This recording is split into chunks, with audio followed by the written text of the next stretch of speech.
Welcome to the Hangar Z podcast, brought to you by Vertical Helicast. In today's episode, we're honored to feature Hans Almaraz, a distinguished law enforcement officer with a career spanning over 3 decades. Hans was raised in San Dimas, California, and after high school, he worked as an EMT. It was during this time while working rescues with LA County Sheriff's Air 5 that he first developed an interest in law enforcement. Hans's journey with the LAPD began in 1990 when he started the academy.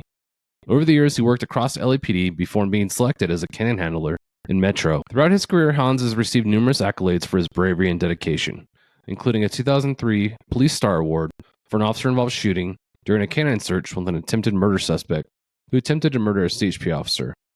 In 2013, he was awarded the Medal of Valor for an officer-involved shooting at the end of a pursuit that Hans joined in with patrol units. During this pursuit, the suspect exited his vehicle with an AK-47 and began to fire at Hans, striking his police vehicle 7 times. The suspect was down but refused to let go of the rifle. Hans deployed his canine to distract the suspect. The suspect was later taken into custody with the assistance of SWAT. In 2013, Hans was awarded the National Association of Police Organizations Top Cop Award for that above listed incident. Just a little bit about the Top Cop Award. Each year since 1994, the National Association of Police Organizations has presented the Top Cops Award. The purpose of the Top Cops Award is to educate the American public about our nation's heroes and to pay tribute to law enforcement officers in federal, state, county, tribal, and local agencies from across the country for actions above and beyond the call of duty during the preceding year. Top Cops are nominated by fellow officers. An independent awards selection committee comprised of national law enforcement representatives select from hundreds of nominations one top cop case from each of the 50 states and U.S. territories. In 2018, Hans was awarded the Medal of Valor for a hostage rescue in Long Beach.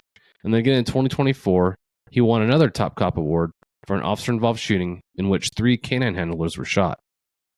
Hans has been an integral part of over 1,480 canine suspect searches, with more than 1,400 assists and locating 455 suspects with his canine partner. Hans has gained extensive experience working with aviation assets, significantly enhancing their effectiveness of the operations he participated in. Join us as we explore Hans's extraordinary career, his experiences, and the insights he's gained from the years of service. This episode is a testament to the courage and commitment of those who dedicate their lives to public safety. Thank you to our sponsors, Shotover, CNC Technologies, and Summit Aviation. Welcome to the Hangar Z podcast, brought to you by Vertical Helicasts. The Hangar Z podcast is the first and only podcast dedicated to promoting and exploring the personnel and equipment behind the missions in public safety aviation. Join your host, John Gray, Jeff Ratkovich, and Jack Shanley. Still southbound, skidding to a stop. Stand by here. Looks like they're getting ready to bail. Heads up, guys, bailing. Okay, the guy, he's running through the house, jumping the fence, threw the shotgun, threw something out. Grabbing the shotgun. Don't go over that fence. Don't go over that fence. Grab the shotgun again. He is armed. Stay there. Hold your position. 4 on the stop. You're in custody. Good advising code 4 on the stop. Welcome to the Hangar Z podcast. I'm your host today, Jack Shanley. And with me is the creator of the Hangar Z podcast, Mr. John Gray. Good morning, John. Good morning, Jack. Good to see you again. How you doing? Great. We've had a busy week of podcasting. It's been great, and we're getting to an episode that we've been talking about for many, many months, and it has to do with air support to canine operations. And our idea on this was to bring on a canine handler that has a lot of experience under working with and working under aircraft.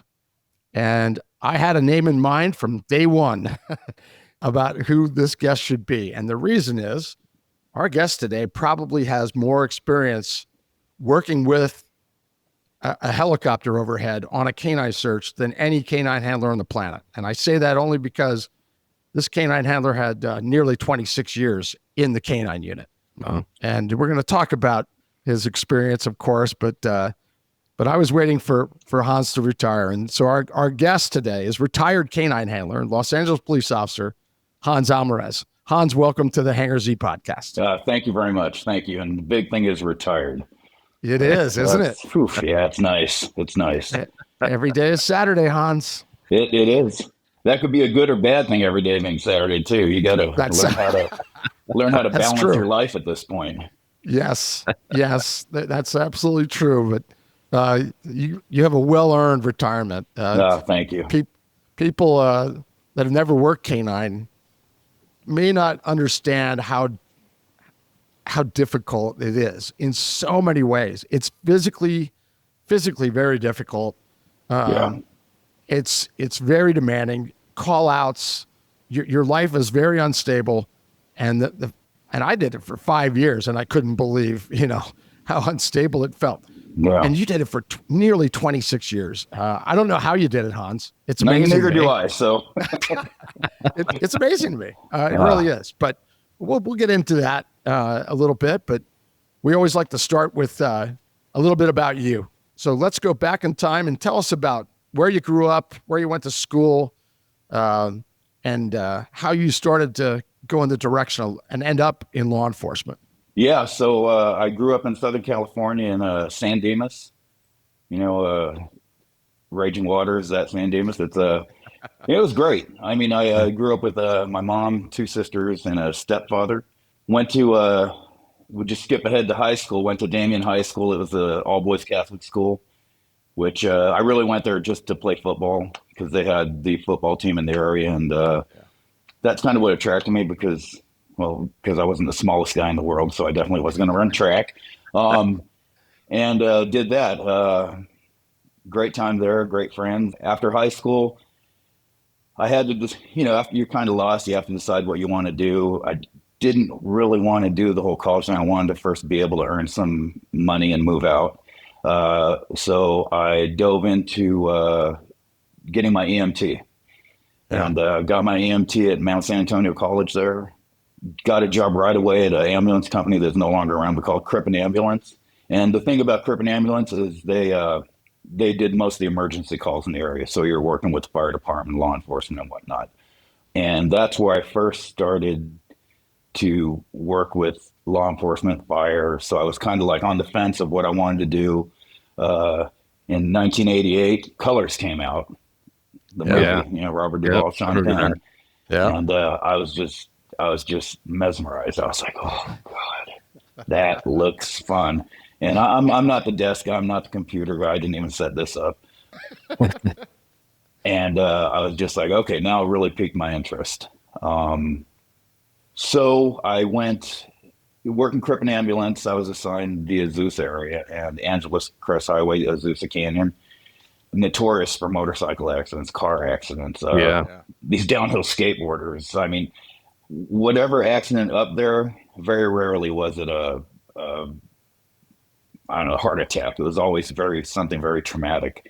Yeah. And so back up a little bit, my stepfather was a retired sheriff's deputy. His good friends was a pilot on Air 5. They work with their SWAT team. They work with their they have a fabulous search and rescue program. They have paramedics on board. It's awesome just to see those guys work.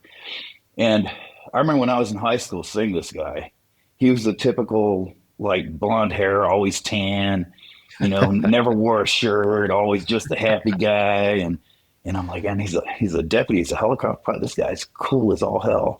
And he'd come over in his little Model T, his little weekend car. And I'm like, this guy is just so cool. And he found out I was working Crippen Ambulance. He's like, oh, maybe I'll see you up on the highway sometime. Man, we saw each other all the time.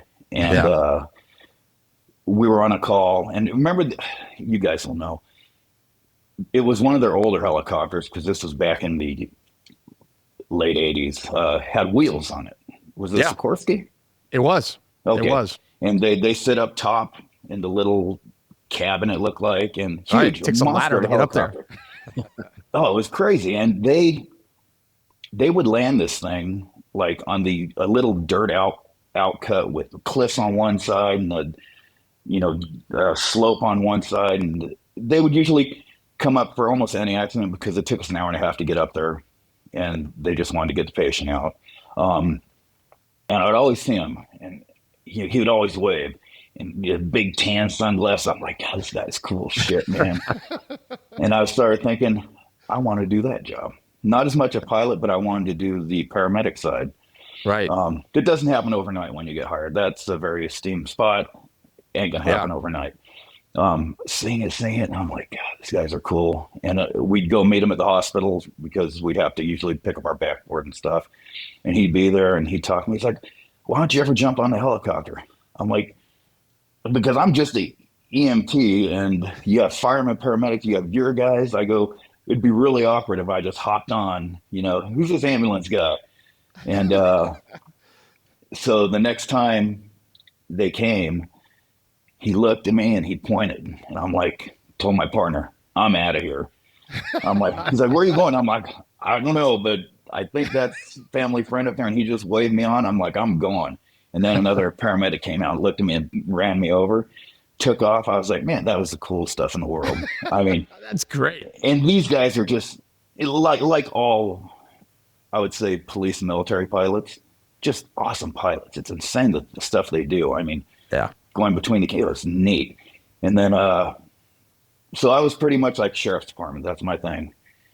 These guys, they would be strapped in and they'd just be having fun. One guy was like, he'd stand on the wheel and like kind of, if the patient wasn't critical, because a lot of the patients, well, a lot of them were critical, but some of the ones that just they needed to get to the hospital and not take an hour and a half to get there, they would come up and take them. And this guy would be, I'm sure he was tethered in, but he'd be like standing on the wheel. And I was like, I want that job. That was so much fun. How do I do that? That's great. So I tested, and if I'm long-winded, tell me. I tested for the okay. This is what it's all about, dude. I tested for the sheriff's department, and I had astigmatism in my left eye that wasn't going to have me pass. And they told me so. Right away, I got out. It was the old radial keratotomy surgery. Yeah. There was nothing certain about it.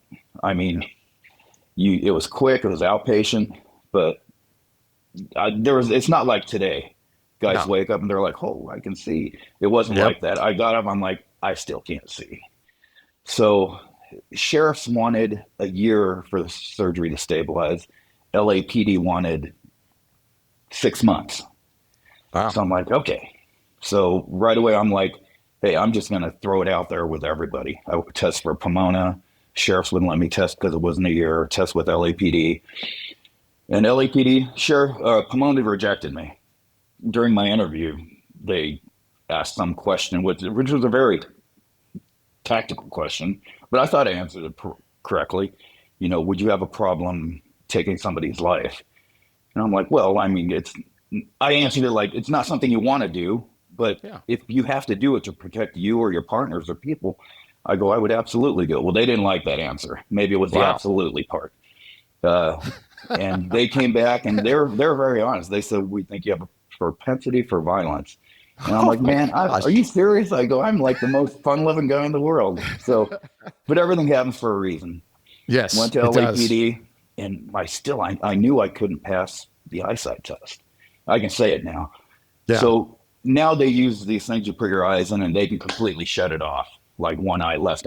Right before, they gave you the little plastic paddle. Right? And you sat in the chair, and the nurse was behind you. So I did it with this eye's like 20/20. It always has been. This eye has astigmatism. It's just been shit. And it never really improved. It improved a little bit with the surgery, but not enough to pass. So I did it. And I was thinking, well, this could get me canceled completely if I get caught. I go, but there's no other way I'm going to do it. So I put it over my eye and I covered this eye and I just moved it enough so I could see. And this is great. I read it and I was just waiting for this hand to come on the shoulder. You're cheating. I was like, oh God. So I did it. She's like, okay, so now you're going to go over and do this test. I'm like, oh shit, I passed. Well, I cheated, but I passed. And it went from there. Oh, man. That is great. Got picked up and I didn't work the ambulance company, but 2 years because I got picked up in 1990 for the academy class at Legion Park. Yeah. And that was a blast. What class? 490. 490. 490, yeah, 420, 390. It's funny how there's certain dates you remember, like the date of the month. Yep. 11/14/83. Yeah, it's there. And that was a blast. It was all at the academy because there was only a Legion Park. And it's so historical there. It's so beautiful. I remember getting up there in the morning and it's cold and it's misty and everybody's tired. But there's just that feeling of, God, man, we're going to do this. We really are. Yeah. So I had a great time in the academy. Never wanted That's a special place. It is. It really is. There's so much history. Yeah, even to this day. When I was there for the Metro Union last September, there's something about it. You walk up those steps, or you walk up under that, I don't even know what you call it. There's a sign there at the entrance, and you just feel different. And you think back, and the memories just, bam, they start hitting you about how many times you ran up that hill, how many push-ups you did on that field. All that stuff just rushes Everything back comes to you. back. And people and funny things and sad things, all of it. But it's a special place. It was, man. It was a lot of fun. Made some good friends. Didn't stand out at the top. Yeah. Didn't do it at the bottom. But I was kind of happy right there in the middle, because if not getting noticed, I don't care if it's positive or negative in the academy, it's a good thing. It's a great thing. Yeah. It's like, just leave me alone. Let me get through these 6 months. So did that. That was awesome.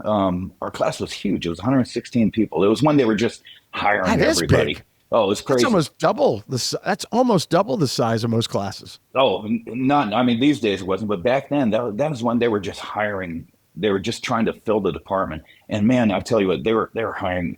We had a lot of people. I'm not going to mention names because he was killed by a detective while the detective was on duty. He pulled a gun on him, so we'll leave it at that. Oh yeah. Okay, yeah. I know who it is. He was my classmate. Oh, I didn't know that. Yeah, we just had a bunch of different characters. I mean, we would do foot pursuit training, and we'd run in a circle, and then we'd run around the track to a chalk boxing ring, and then it was just like a free for all. Yeah. And I remember some of the guys in the back were laughing and like, man, no wonder you guys we always got away from the cops here. And I'm just like, I grew up in San Dimas. I'm like, what the hell are you talking about? And they're laughing about how they would always run from the cops and never get caught. And I'm like, cool. And then after seeing how they were hiring, I'm like, okay, well, they're just hiring everybody. Yeah. And I actually fought the one guy who was killed by a detective, and he was a boxer in the Air Force. And they let it, and I probably just fought for fear, because he was in shape. He was a lot better shape than me. I knew he was a boxer. I'm like, oh, I can't just shut down because he's going to beat the hell out of me. So we went at it, and they let us go past the 30 seconds for like another 30 seconds because we were it was like a Rocky fight. He hit me. For the entertainment. I hit him.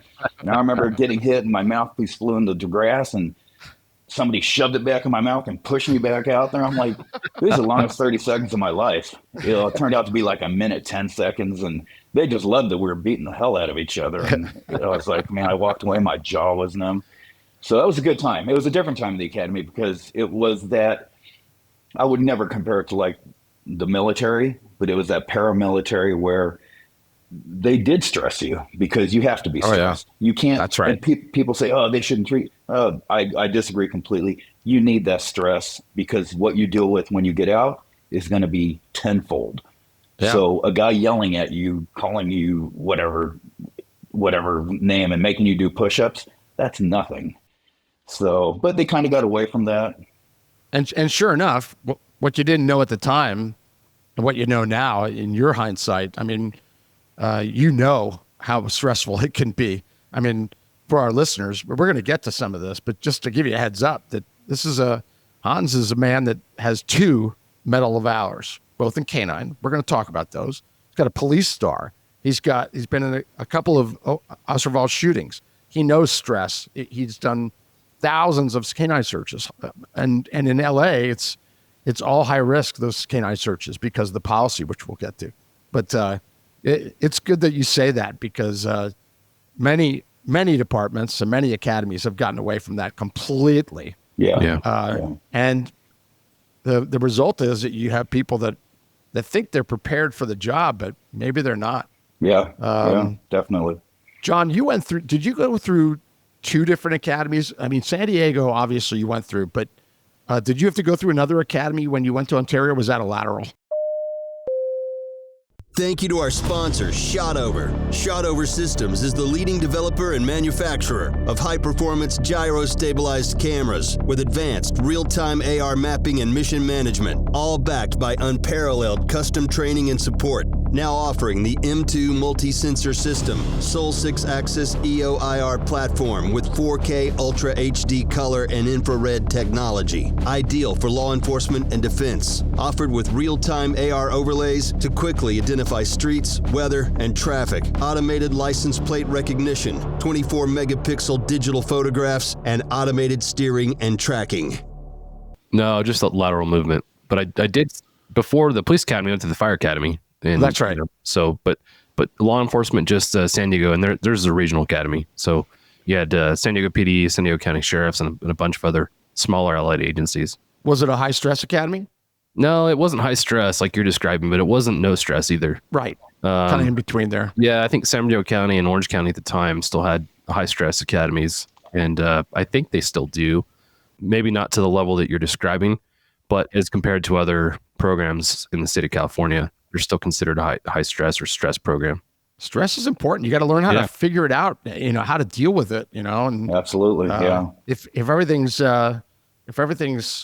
unicorns and rainbows, I mean, it's like, Yeah. what are you learning about stress? You're not. Yeah. And then all of a sudden you're in a fight for your life in the first week on the job, or you're in an officer involved shooting in your first month out there, which happens, and you don't know how to handle it. I was 3 months in FTO training, and it was my first shooting. And so you just don't know when it's going to happen. 3 months. It could be the first day or the last day of your job or somewhere in between. That's right. You got to be prepared.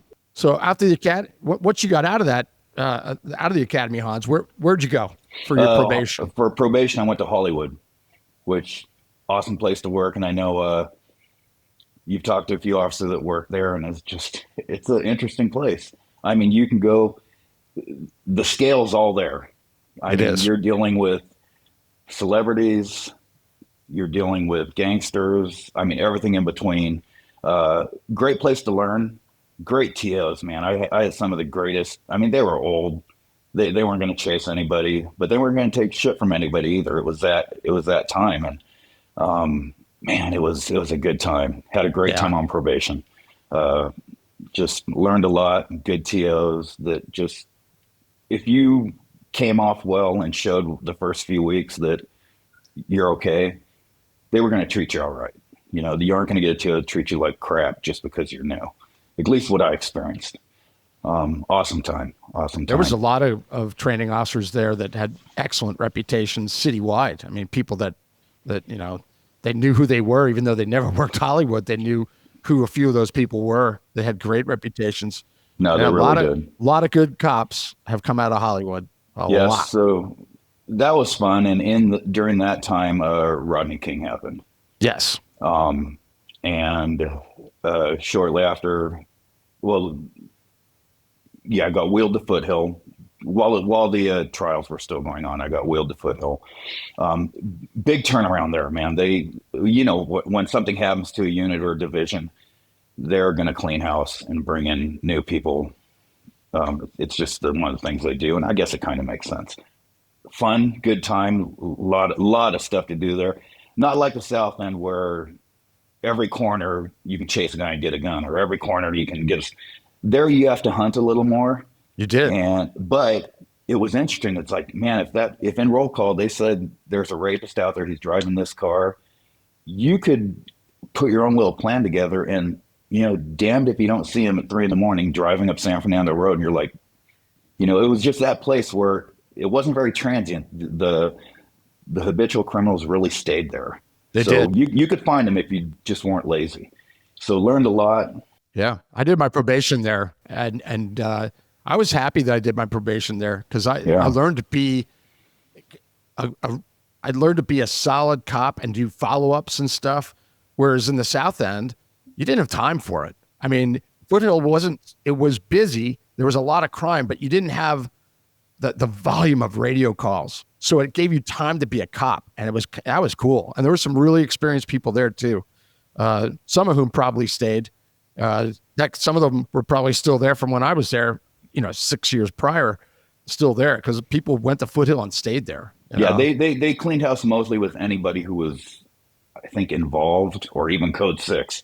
They could have been stopping traffic a block away, but you were done. They kept a lot of the people who weren't there. You remember like Frank Cerny and all these guys. they're just legends. I mean, I think his history and stuff, and they kept them there, and that was awesome because I learned a lot of stuff. It was great. So good time there during the riots. We were there. Stuff happened up there. They were burning stuff, and everybody. It was shopping time. They were just like, it's time to loot because they're doing it down there. So they did it up in Foothill, and we squashed it pretty quick. And then they started shipping us down to work the south end during that. Once they got out of the train yard, they started incorporating more units to do patrols. Wild time though, man. I remember driving and the whole city just glowing. That was crazy. Oh yeah, the glow was amazing. Oh. The glow and the smoke. I think that's what I remember most. The smell of smoke and the glow. Yeah. It was just bizarre. It was almost surreal, and you could see it from, the whole city. You could see it from anywhere in the city. You could see that glow. It was really odd. Heck, you could probably see it from Ontario, John. So that was a good time. That was a great time there. Had fun. I think most of our listeners probably know about the Rodney King incident, but for those that may not, because we have international listeners who may have not heard of that, can you just kind of give an overview of what happened in that riot and what happened with Rodney King? Yeah, so it was CHP started a pursuit of Rodney King, who was a parolee, thinking he was under the influence. He was under the influence at the time.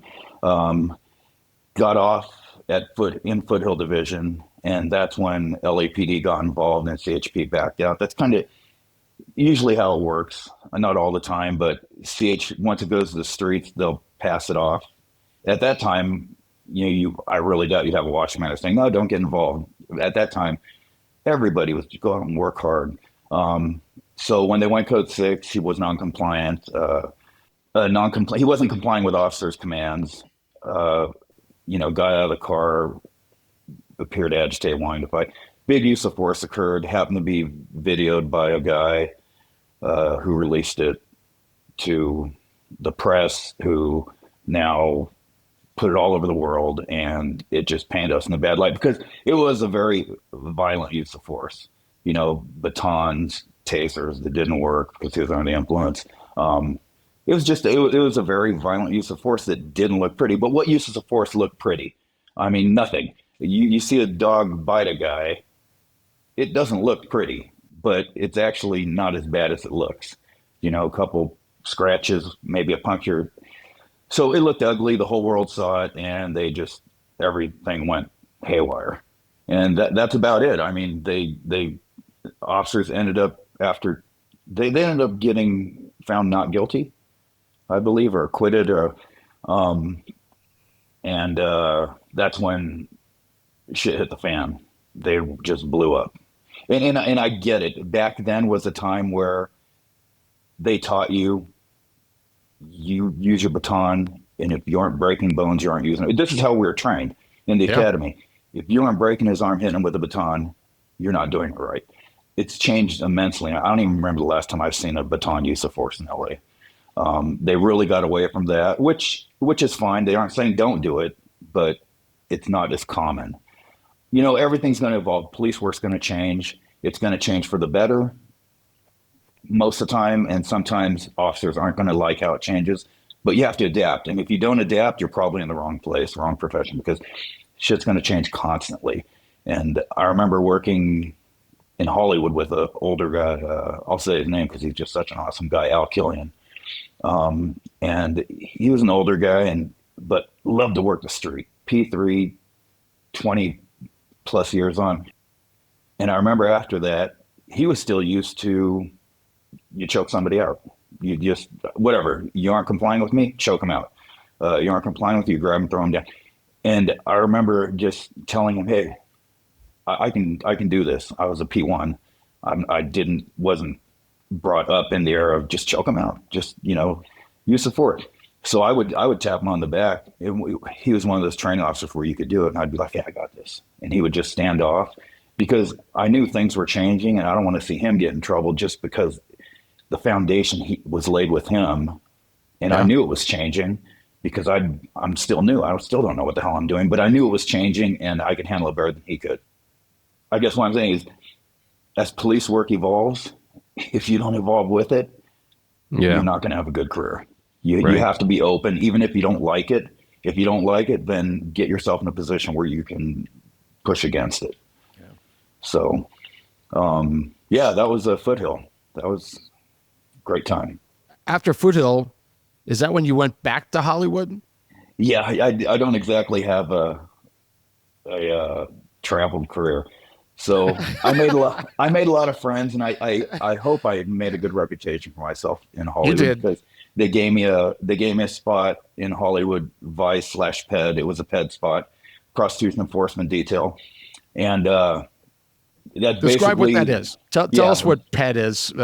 Basically, in the '90s and probably before that, when I was there, the street prostitution in Hollywood was insane. You could drive up Sunset Boulevard on a Friday, Saturday night, and literally there would be 50, 60 girls, half dressed, and just cars. And it was a horrible for quality of life for people who lived off of Sunset Boulevard. It was miserable. So they had us go out there and just make arrests, write tickets, make their lives miserable, basically. And that's what we did. And sometimes we do plainclothes stuff, which they always seem to put me in shorts and work boots and a tank top out on a corner or something. Do you have any pictures of that? No, I'm sure there's one or two, but I floating around. But yeah, I mean, who were your partners, Hans, at that time? Yeah, they're gone. Sure they are. I forget. But yeah, so that was a 18-month tour, working PED. Good time. I mean, did things there they always brought PED guys into the Vice side to help them out with certain task force. And that's where they put me on a corner on Santa Monica Boulevard trying to get Johns. And I was just like, man, I was really depressed because I couldn't believe how much traffic I got. There were like cars lined up. I'm like, really? I must be looking good here. Because we had as well as the women on Sunset, we had the guys were down on Santa Monica, and that's just the way it was. It was, so they'd always put me on a corner on Santa Monica, or they put me in a bar once that I think the owner complained about prostitution activity in his bar.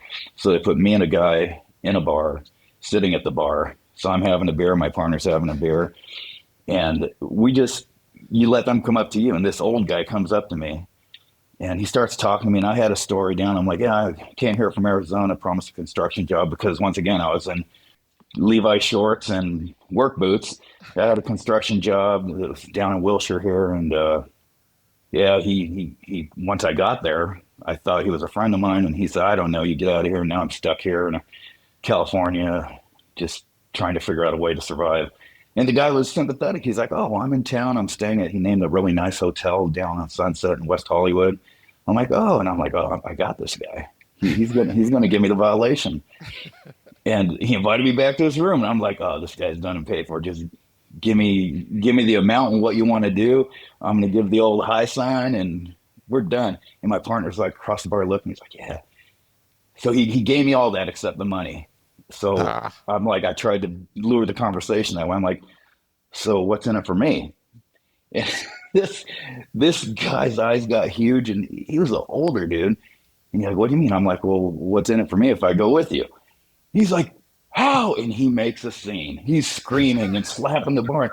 How dare you want me to pay you to come back to my? And I'm like, oh, now my partner's, he's like, his head's down, just shaking. He's laughing. I'm like, okay, hey, just kind of embarrassing. And I'm like, well, we just burned this spot for anybody. And he yelled at me, and I'm like, okay, I got to go. We got out, and my partner's busting my chops over it, and they're like, what happened? I'm like, nothing. I don't want to talk about it. I'm never going back to that place again. I'm so embarrassed. I thought I had him, but I guess he just really liked me. So who wouldn't, Hans? Who wouldn't? I mean, yeah. I got to search for those photos. That's a new mission. Good luck. This is great. But after Hollywood PED, now is it Metro time, or were you? No. So I got a training officer spot in Hollywood. Yeah. And, man, I recommend anybody to be a training officer for a little while. It's rewarding. It's fun, but it's rewarding, but it's nice to bring somebody along. I had my P1s. Most of them were ex-military, good guys, just solid, easy. And then every once in a while you had that one that was like, oh, Lord have mercy. But you saw their what they're lacking, and you just kind of helped them and brought them along. And sometimes they come through, other times they didn't, and they get passed on to another P3, and you guys talk and let each other know what to look for, what not to look. And sometimes they made it. Sometimes I can't they really didn't like firing P1s because that's a number they don't want to get rid of. They're all about the numbers. So some made it who shouldn't have made it. And hopefully they just took a little longer in their career to, blossom. And some got through it and they did great.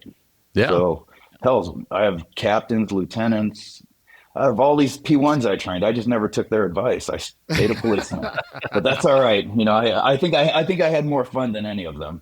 My very first probationer as a training officer, I bumped into him unfortunately at a funeral not that long ago, and he's deputy chief. And I went, oh my gosh, and I hadn't seen him in, 30 plus years, just hadn't seen him. And I thought of him often because he was a good P1. And, but like you said, it's rewarding in that fact. It is. Know that you produce people that you help produce people that go, and they promote and they go to specialized units and they excel.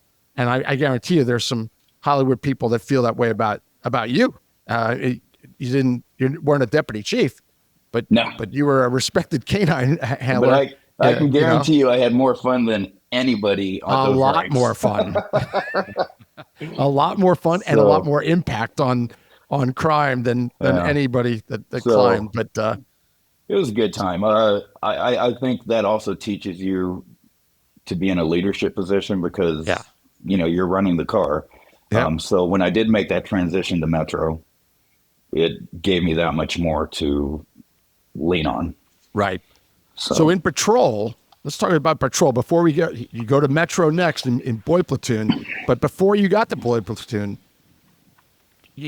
I know you went on some canine searches. Do you remember? Do you remember your very first canine search? I know you do because everybody does. I do. Tell us about that first search, and was there something about that where all of a sudden a light bulb went on after that very first search? Thank you to our sponsor, CNC Technologies. CNC Technologies, serving law enforcement, government, and military markets with tailored mission solutions, system training, and live 24/7 support with CNC.live platform. Explore more at cnctechnologies.com. Not immediately after, but I'll explain to you.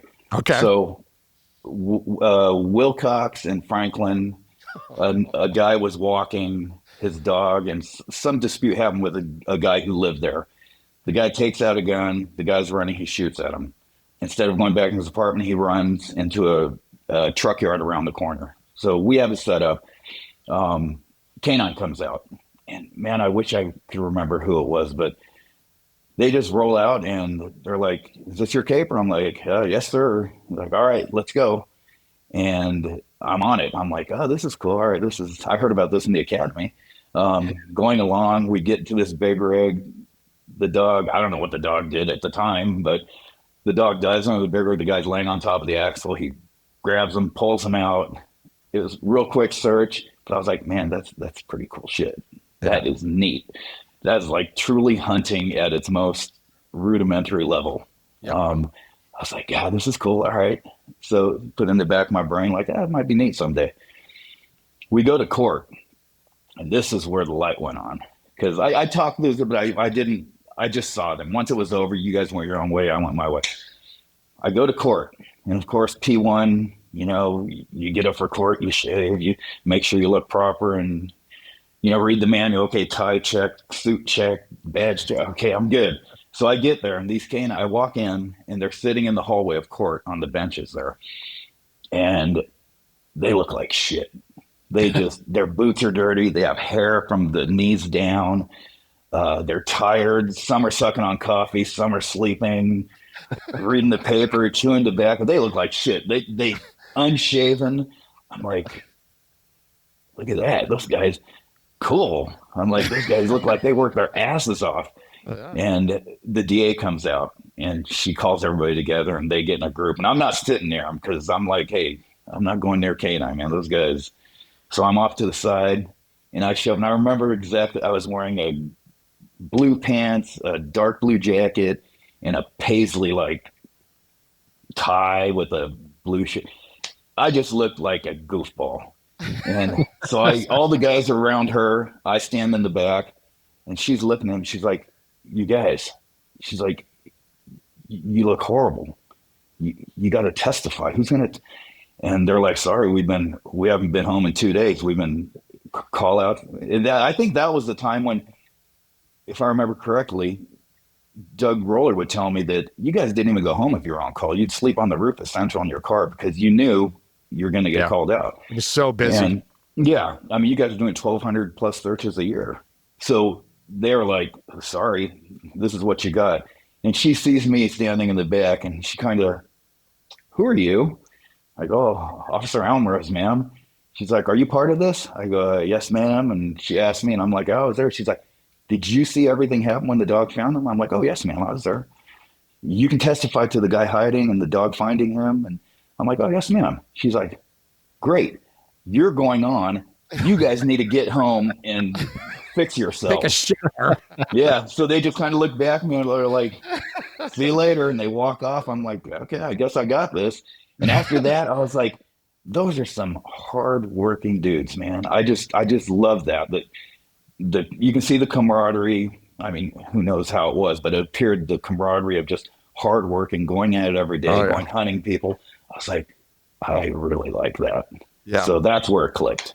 The glamorous world of canine clicked in your head. You go, wow, Yeah. I want to have muddy boots like that, man. There's nothing glamorous about it. They look like nothing. shit. I know. But it was people okay. Think that. People think, oh, yeah, those canine guys. And then you get to canine, you go, oh my God, you got flea bites, you smell like a dog, you got hair all over you, you're muddy constantly, you're wet, you're hungry. But your dog just went under a house and rolled around in raw sewage. It's like, Jesus. But it's all part of it. Car. Oh yeah. Well, good time. I know we both know that at that time period, the crew that was in there, they truly were. That was the crew that was mostly from the late 80s to early 90s, yes. And many of whom left shortly thereafter for made sergeant and stuff like that. But that crew, they were the hardest working guys on the entire department, bar none. When you said 1,200, there was times in the mid 80s where they were doing 2,000 searches a year. They had no line. That's no insane. line. Yeah, it was just it was crazy. And you're right that some of them would just stay at work. And they said, well, I'm the on-call dog. I know I'm getting called. It's almost 100% chance. Why would I drive 45 miles home? I'm going to stay there. Yeah, it was wild. That was a wild time. They laid the foundation for hard work, and that's for damn sure. They did. And it's just so cool that you remember it. Like yesterday. Yeah. I look like such a geek. We need photos of that, too. Yeah, no photos there. So you left Hollywood and you go to Metropolitan Division. Yeah. Boy Platoon. Tell our listeners what Boy Platoon does. So you have Metro, under the Metro umbrella, there's, at the time there was B&C Platoon, which are basically crime suppression platoons. They're like big spew units. They look at the city and the geographical areas and where they're having problems, and they ship them out to there for a week or two. And they do. I mean, I remember the gangsters in the area you're at, they'd be like, oh shit, Metro's here, because they knew you came in all these plain cars and everybody went to jail. Everybody. I mean, it took care of the problem for a month or so. And then once they see you got moved on to the bigger, better place, all the shit started happening. Basically, we're just putting out spot fires all over the city. Surveillances, bank surveillance, some of the warrant SWAT didn't want to do, we would do. Just crime suppression is really what it is. And it's like there are units, and they call them, it's for reserve. And we basically support the Bureau of the geographical areas. That was a good time for And one then year. what other platoons were working Metro? Yeah. So I didn't finish that. BNC, which were strictly crime suppression at the time. You had David Platoon, SWAT, which at the time you couldn't go directly to. They usually tested at a BNC platoon or anywhere else in Metro Mounted. Whoever wanted to go, they could test to go to David Platoon, SWAT. And then you had K9, of course, and then E Platoon, the equestrian unit, which that's the one place I would have always loved to work, but I never had the opportunity. Me too. Hans, we're in the Yeah. same boat. When people ask me, man, you did a lot of stuff. And they said, was there any job, that you wish you would have had a shot at working? I go, yes, mounted unit. Yes. E Platoon. Yeah. And they go, you're kidding. I go, no, that the people that I know that went there, everybody loved it. They learned so much. I'm not a horse guy, but I would have loved it. I know I would have loved it. And they were doing loans for a while there when I was in boy platoon. And I just never had the opportunity. The timing was never right. But the people that did it, they just said it was incredible. And some of the best cops you and I both know were in E Platoon, in mounted. A lot of ex-SWAT guys.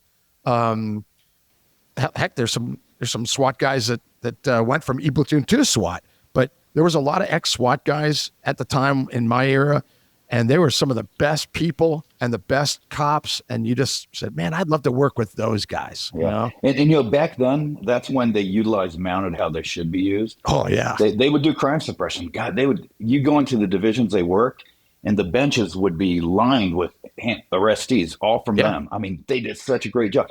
You weren't arresting murderers all the time, but you were cleaning up the streets of that's the quality of life stuff, which is important, which they got away from. Now they're very much, hey, just go out, ride the beach at Venice, walk the streets of Hollywood.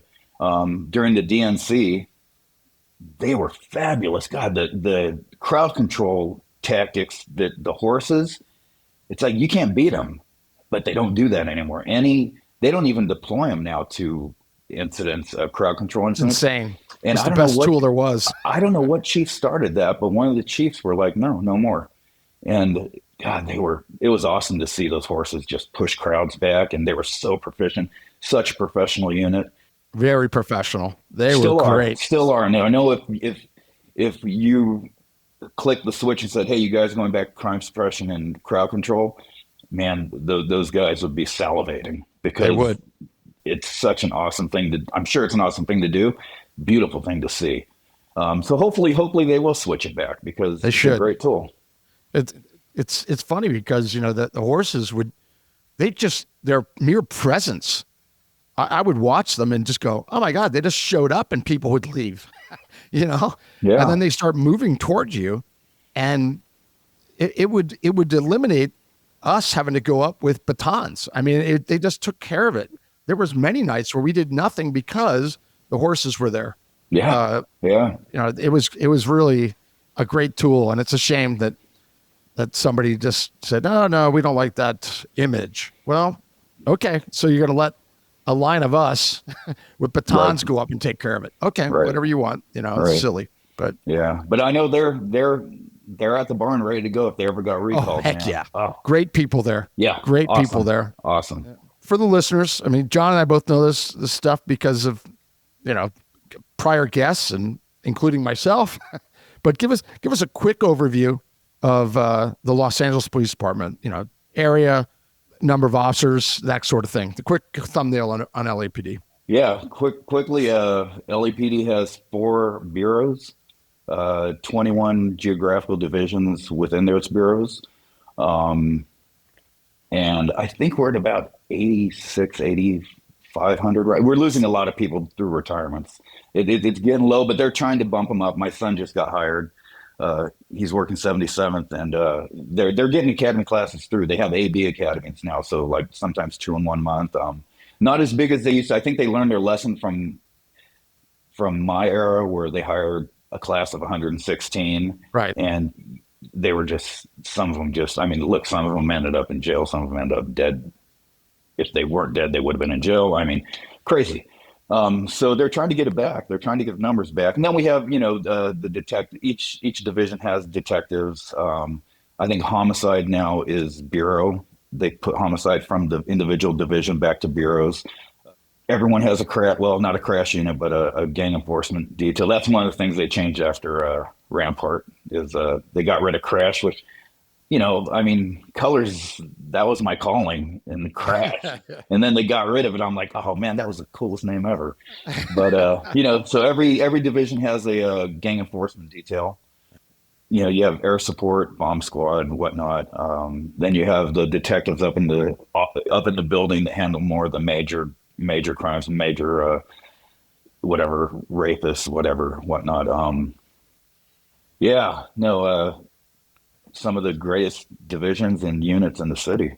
And for those that don't know, I mean, Hans just said, 85, 8,600. In both of our times there, it came very close to 10,000. I mean, it was like 9,940 or something one time, because all the new mayors, they would always say, I'm going to get the department to 10,000 officers. And they never could do it. Wow. Something would happen and there'd be a mass exodus. A dopey chief would be, there for a while. We'd lose hundreds of people to laterals and they could never quite reach it. But the fact that it was that high 9,000s for a long time, and it's down to 8,500. I just can't even imagine. I can't imagine how the city's not on fire. I mean, it just amazes me that it's that low. It's a tribute to the officers, It is. You almost get conditioned to do more with less. And I don't know if that's a good thing or a bad thing, but once they see you're conditioned to do more with less, they expect you to do more with less. That's right. That's right. But and that's a recipe for disaster eventually. But, they have guys working overtime shifts back to back. And I think that's the most dangerous 12-hour shifts. So my son, he can't work those because he's a P1. He had training officers working 6 at night to 6 in the morning, and then 6 at morning to 6 at night, back to back. Wow, jeez, that's insane. When he told me that, I'm like, that is the most dangerous thing you could ever do. Yeah, and these guys are doing it because they want to make the money. Really, probably that's pretty much the main thing is they want to make the money. But yeah. To what point? To where you're unsafe, or you're working with my son who got a good night's sleep and you're going on 36 hours? But they let them. It's crazy. Wow. That is dangerous. Yeah, they got to figure it out. Yeah. But yeah, so that's it. And those divisions, man, they're canine's bread and butter.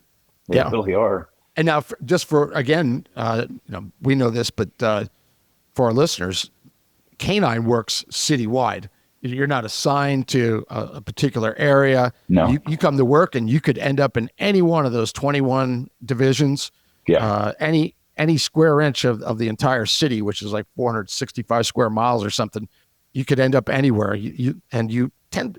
And that happens where you go end to end to end to end in one night. You'll cover the whole city. Yeah, you're getting your car serviced sometimes you're like, Jesus, I just got my car serviced. And what do we hate to do most? Switch out cars and it's the worst thing. And it's like, you're just thinking, God, I'm going to be servicing this thing in a week already. God bless it. Unbelievable. But you definitely, it's not a place for somebody who just wants to sit back and ride the wave. I mean, you have those nights where you just, sure.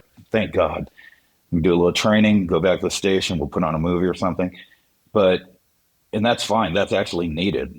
But then there's those days upon days where you're just like, man, you're hustling and you just hope get an hour to go eat. Yeah, that's right. This is we both worked there at a time before you could count your steps on your phone. I think back and go, man, I would have loved to have known on the nights that you just described where you just don't stop, how many steps you took on a night like that. Yeah. I mean, I can't even imagine how much it was. But it was the reason that those canine guys looked like they did in court that day. It's because, they just got done with a busy night. They did 4 searches, they're at, 35,000 steps or something, who knows? And they're tired and hungry. Oh, God. Unbelievable. Fun times. So give us an overview of Metropolitan Canine. What's the mission, number of handlers? Talk about the training, particularly firearms training too. I'd like you to touch on that. The policy call outs, just a quick overview of Metro Canine and what that does. Because there's a lot of places in this country, in North America, where, there's dual purpose dogs in their bomb and man work, or their narcotics and man work. And that's not what Metro Canine is. No. So explain that to our listeners so they know exactly what job you had as a canine handler. Thanks to our sponsor, Summit Aviation, a full-service provider for business, government, parapublic, and military aviation, specializing in maintenance, modifications, avionics, interiors, and paint. Discover more at summit-aviation.com. So the job of Metro Canine, there's 3 canine units across the city: bomb, narcotics, Metro Canine. Metro Canine, we're responsible for, we basically support the department, whatever, have it be gang units, spew units, SWAT, whatever. We support them with locating a felony suspects, or if it's a misdemeanor that was armed, a guy who, whatever, legally had his gun, but did a crime. That doesn't happen much in LA. Usually it's stolen guns or ghost guns. And years ago, probably 20 years ago now, maybe more, we implemented gun dogs to locate firearms, because a lot of times these guys toss the guns and now you find the suspect, now you're looking for the gun, because that'll tie everything together. So we decided to start training gun dogs, and I want to say around 2000, maybe a little after that, but very successful, very successful. But I did it for 7 years, and now you have 2 dogs and you are just getting your butt kicked constantly. So that's pretty much the job of canine. Just to verify, so everybody knows, when you said you had 2 dogs, you had 2 dogs in the back of your car, one for searching for people, one for searching for guns, correct? Yeah. So what we do is we've done things over the years differently. We would wait for the vendors, American vendors, to come back from Europe, and it'd be a free-for-all. Units would show up. CHP was notorious. They would bring 6 or 7 empty cars, and they would take all the dogs they like, throw them in the cars, keeping them away from everybody else, not knowing if they want the dogs, but knowing they might want them. And then they would keep testing dogs, and we're like, where the hell did all the dogs go? So Adlerstein actually took care of that. He doesn't let them do that anymore. But how we combated that was, now when we're able, we'll go, not we, but usually it's the chief trainer and a +1, we'll go with him to Europe and test dogs. And they will know before they move back to the United States, that's our dog. So we still buy them from the vendor, but we already know what dogs we want. We don't even need to test them. Once they come in, we just go pick them up. And that's been very successful. That we've gotten some good dogs, and it's worked out that way. You don't have to do that circus of dogs. And Jesus, there's probably like 50, 60 police cars there, and everyone's running around, and it's crazy. And that doesn't even count the military guys that are trying. Oh yeah, military's there, the SEALs are there. It's like, Jesus, man. But so now it's nice how they do it, and these guys get a free trip to Europe.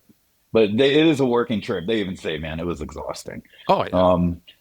So we get the dog. Dog immediately gets assigned to a handler. Not immediately, but usually gets assigned to a handler pretty quick. Goes into training where he's not going to do any searches. He's just going to train to meet our basic criteria to pass certification and show that he's competent at it. Search training, protection work, which is what a lot of people see on the field, getting the bite suit, being able to call the dog off. We have the way we do things, and we've never taken dogs off hard, because we want to be able to use all the available tactics. And if we can get 5 or 6 cars back or in another room and call the dog off and give the guy a chance to surrender, that's safer for us than walking up on a possibly armed suspect. Right. So we've always called our dogs off. Handler control has always, and Jack can testify this, handler control for LAPD Canine Metro has been always number one. If that dog doesn't come off a bite, we'll work with it. But at some point we wash our hands and just say that this dog is not going to work for us. And that happens a lot. It might not be because of the bite. It might be because something else, environmental issue, whatever. But we give the dog a chance, and we'll try to work with him, and we'll go crazy just throwing a ball up and down stairs to see if the dog can get used to stairs. I mean, for weeks. And Maybe he does, maybe he doesn't, but we give every dog a chance. And usually since we've tested them, they come out okay. Yeah. Once they pass, it's called limiteds, where the dog passes certification, he goes into a limited status, because you got to understand, these dogs have been sport dogs their whole life. They're used to the suit, the sleeve. If they have a muzzle on, fighting a guy with a muzzle, that's what these dogs were brought up with. Now we're asking them to go out in front of a team and hunt an actual man. Nothing to bite, no suit, no sleeve. You go out there and show you can do it. So limited, you can't search for armed suspects or suspects are known to be armed. It has to be your burglaries, your GTAs, any felony, but it cannot be armed. If it's a knife, it's up to the training crew. We don't consider that armed per se.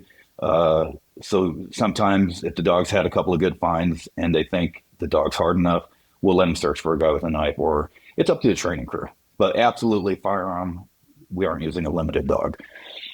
Once a dog... With limited dogs, before we go any further, Hans, there's a relationship. We're going to dive deeper into the relationship between air support and canine, but with the limited searches, there was some information that was passed on to air support, where we at air support tried to help with limited searches, because we knew this is a new dog. We have to get this dog some experience. Talk about that relationship and the information that you shared with air crews and how that helped the canine unit.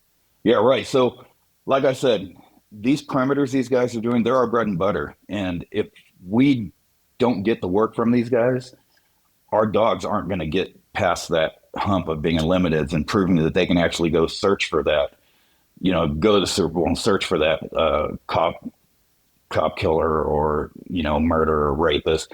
So there has to be a limited period. You can't just throw a dog into the mix and hope he does well, because some dogs won't. So what we would do, we'd let air support know, hey, listen, we have limited dog, need some bodies. If you can help us out in any way. And how that translates to air support and patrol. And the patrol should be doing this anyways. If you don't catch the guy right off the bat, if you're hopping fences and going around corners, number one, tactically, it could backfire on you. Number two, the likelihood of the guy getting away because you're going over fences and chasing him is very great. So what air support, and we're lucky in LA because it seems like every time you need them, there's a helicopter. They'd get overhead and they would pull the reins back on the gun. And it's hard because some of these guys, they want to catch people. That's how I was. Oh, yeah. I'm sure that's how you guys were. You want to catch people. You don't want to set up a perimeter. But sometimes it takes a little like, hey, let's get a perimeter going. I mean, I know you guys would be overhead in another division and just hear direction and two streets. And before you're even overhead, you're like, okay, give me a unit here. Give me a unit here. And I'm like, you just flew over Metro and we're on the roof looking. And I'm like, these guys are badass, man. They're just, I need a unit here, here, here. You don't even, all you know is where they're at and you're setting it up. You guys are incredible. So you'd pull back their reins and sometimes we'd remind you, hey, we have a limited dog, and that would help our limited dogs. Yeah. And sometimes you can't, you're overhead, the guy's running, you see him. It is what it is. It's nobody's fault. But if the guy goes to ground, hey, man, you see them getting a search team together, going a hand search. Air support was always very good. Hey, guys, back off. Let's get a dog here. They're already en route. They already heard it. Let's do this right. And they would back off, and we'd utilize a limited dog. And once that dog in limited has proven he can engage a suspect, because the dog's going to have to engage a suspect. City doesn't like it, but the fact of the matter is dogs are going to engage suspects when they can. Our thing is that we find and bark. So our dog will go up and bark. We'll recall the dog and give the guy a chance to give up. Now it's up to the guy not to move. So if that dog goes up to you, some of these dogs will get right in your grill where you're getting spit on and they'll bark at you. If these bad guys can hold their mud, because we warn them, God knows how many times we warn them, don't move or you'll be bit. And you know what? Some of them, you will look around the corner and they will be sitting still with a dog on, literally standing two paws on their back, barking at the back of their head. And I'm like, that guy's a good listener because he heard the announcement. But the natural tendency is the dog comes up is going to be to push the dog back or move to try to get away. And that's when the dog knows he's allowed to take a bite hold. Once the dog in limited proves that, hey, you can find people and you can do the job, he'll go through another certification, just because during limiteds, we lay off on the control to let the dog's natural ability take over. Yeah. I mean, we'll do a little bit of control, but not like in training where we're, teaching them to find them. We'll still do control work, but we really want that dog, because these dogs aren't really, they're being trained by us, but they're using their God-given ability. That's right. Their desire to hunt, their desire to fight, they're using their hunt drive. They're using all those abilities that are God-given to go out and do a job. Now, to them, it's a game, right? I guarantee you, any of my dogs, if I said, hey, that guy out there has a gun, and I want you to go 20 feet in front of us and go find him, the dog would be like, yeah, you're out of your mind. I'm not doing this. So thank God they don't realize. And to them, it's a game. They could give two craps if the guy has a gun, a knife. They're going to go in because it's fun for them. It's just, they love it. That's what they're bred for. And they happen to have the God-given gifts to do the job well. So limited success, dog gets fully certified. Now the dog's ready to go for whatever comes his way. I mean, granted, sometimes we'll let a new dog fully certified not go out to the SWAT team because we want to get him the handler. Yeah. The dog could probably do it, but now we want to get the handler a little more experience. And I know when I had 5 years in canine, I was still learning shit. I was like, oh, I'm lost here. And I kind of look over my shoulder at Danny Bunch or somebody and be like, little help here? Because even though 5 years seems like a long time, it's not. You're learning everything they taught you doing searches. You're like, okay, you can throw that out the window, and now you let the dog do it. And that can be hard sometimes. I know it's hard for SWAT, because the SWAT guys, they look under shit, they pie shit, they do this, they do that. You send your dog down a driveway with trash cans and cars, bring him back, maybe send him down the other side, and you're like, all right, guys, let's go. And you're walking, and these guys are like, they're still at the beginning, looking under cars, looking here, looking at trash. And I'm like, hey, guys, I go, canine, we can expedite the search. That's kind of what we do, right? We can expedite searches using the dog. This area is clear. And they're like, well, we'll just do it our way. I'm like, come on, man, let's go have some fun. It'll take all day. The fun's not back there. The fun's in front. Let's go. But they like to do the things their own way. Oh, yeah. And you know what? I will never take it away from those guys. Nope. Our team, our David platoon, our SWAT team, and I haven't worked with a lot of other SWAT teams, so maybe I'm biased, but our SWAT team is the best at what they do. They'll incredible.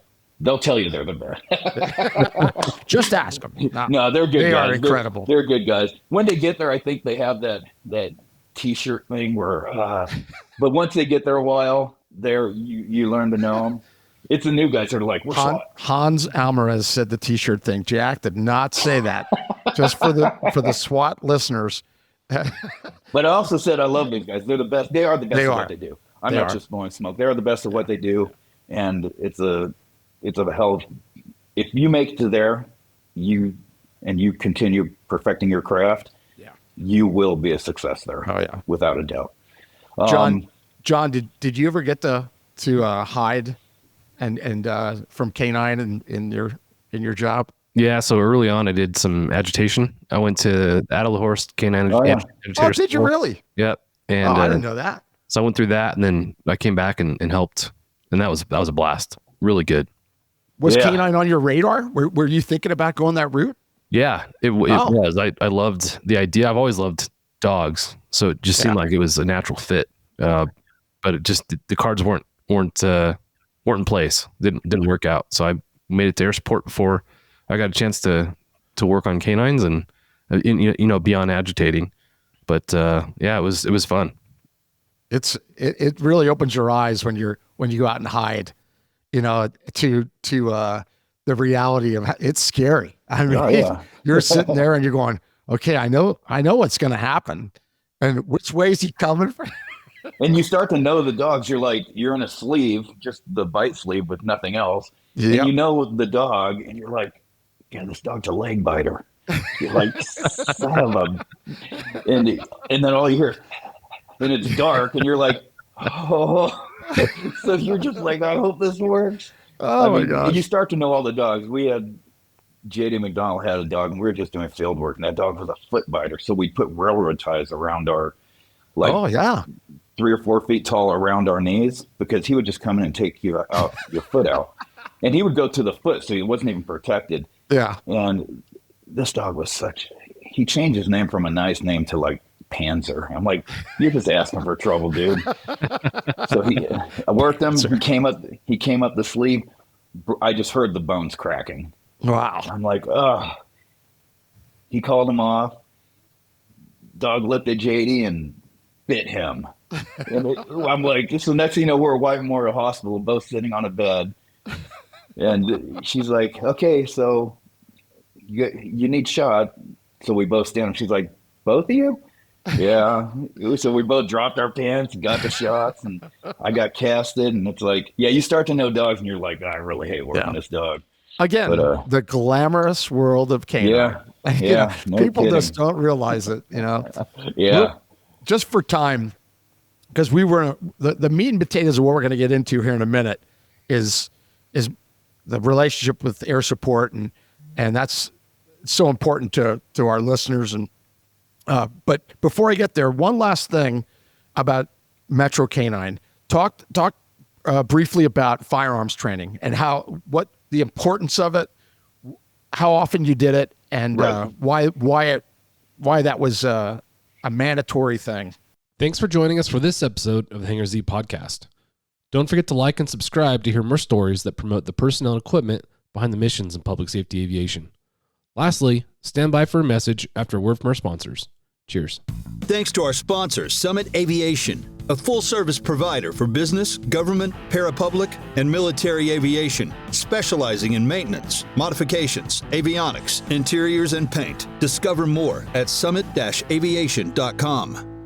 Thank you to our sponsor, CNC Technologies. CNC Technologies, serving law enforcement, government, and military markets with tailored mission solutions, system training, and live 24/7 support with CNC.live platform. Explore more at cnctechnologies.com. Thank you to our sponsor, Shotover. Shotover Systems is the leading developer and manufacturer of high-performance gyro-stabilized cameras with advanced real-time AR mapping and mission management, all backed by unparalleled custom training and support. Now offering the M2 multi-sensor system, sole 6-axis EO/IR platform with 4K Ultra HD color and infrared technology. Ideal for law enforcement and defense. Offered with real-time AR overlays to quickly identify streets, weather, and traffic. Automated license plate recognition, 24 megapixel digital photographs, and automated steering and tracking. Thank you for tuning in to the Hangar Z podcast. Our conversation with Hans Almaraz has highlighted the extraordinary contributions of law enforcement officers and their canine partners. Police canines play a crucial role in ensuring public safety, from locating suspects to finding evidence of a crime, and even tracking down at-risk members of the population who've gone missing, such as small children or the elderly. Their skills and dedication make them invaluable members of law enforcement. It's also important to recognize the teamwork and partnership that exists between air crews and canine teams. The synergy between these units significantly enhances operational effectiveness, allowing for coordinated efforts in searches, suspect apprehensions, and other critical incidents. Lastly, we want to take a moment to recognize Jimmy Hatch's Spikes Canine Fund. It's a remarkable organization dedicated to protecting and supporting these brave dogs. Spikes Canine Fund provides essential equipment, medical care, and training to canine units across the country, ensuring that these incredible animals have everything they need to perform their duties safely and effectively. To find out more and to support Spikes Canine Fund, go to spikescaninefund.org. Remember that the bond between an officer and their canine is more than just a partnership. It's a testament to the dedication and courage that defines our law enforcement community. Stay safe, and we'll see you in the next episode. Cheers. Time to close up the Hangar. Thanks for joining us on the Hangar Z podcast, brought to you by Vertical Helicasts.